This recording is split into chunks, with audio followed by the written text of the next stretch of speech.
வாழ்க வளமுடன், வாழ்க வளமுடன், வாழ்க வளமுடன், வாழ்க வளமுடன். அருள் தந்தை வேதாத்திரி மகரிஷியின் அறிவுரைகள்.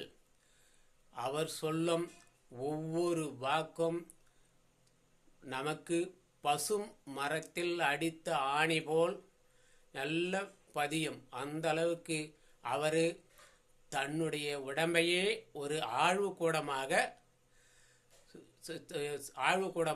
சோதனை செய்து நமக்கு கொடுத்துள்ளார்.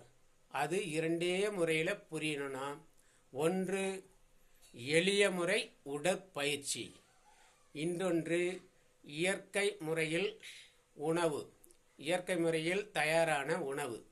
இது ரெண்டை கடைப்பிடித்து, அதுக்கு தான் அவர் எப்போவுமே எதையுமே சொல்லுவார், நல்லது செய்ய செய்ய அல்லது தானா விளங்கும். நல்லது என்றால் நாம் அனைவரும் செய்யக்கூடிய எல்லா விஷயமும் பிறர் மனதை புண்படாமல், பிறர் மனதில் கஷ்டப்படாமல் நல்ல வார்த்தையை பேசி நல்லதையே செய்வோம். இதுக்கு பேர் நல்லது. மற்றவை எந்த வார்த்தையாக இருந்தாலும் அது எல்லாம் அல்லது என்று குறிக்கும்.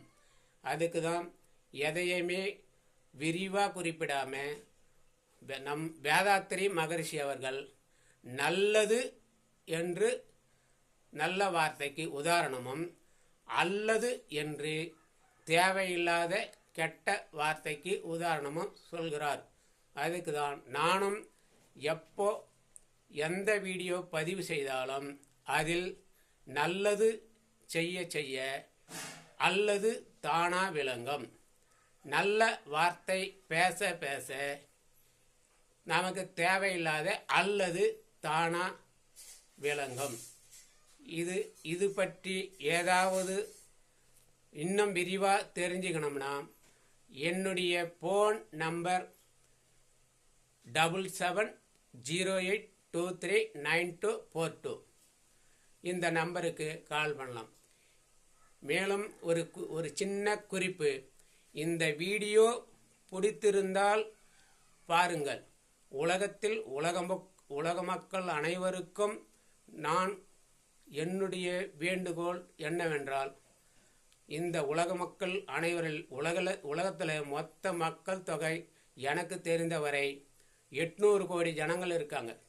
இந்த 800 கோடி மக்களில் நம் தமிழ் மக்கள் அனைவருக்கும் நான் சொல்லும் வார்த்தை என்னவென்றால், எப்போதுமே தமிழில் பேசுங்கள், தமிழ் வார்த்தையை உச்சரியுங்கள். நல்லதே நடக்கும், நல்லதே நினைப்போம், நல்லதே நடக்கும். வாழ்க வளமுடன்.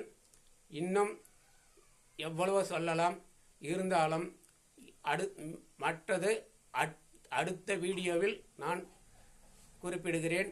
இப்போதைக்கு இந்த வீடியோவுக்கு போதும்.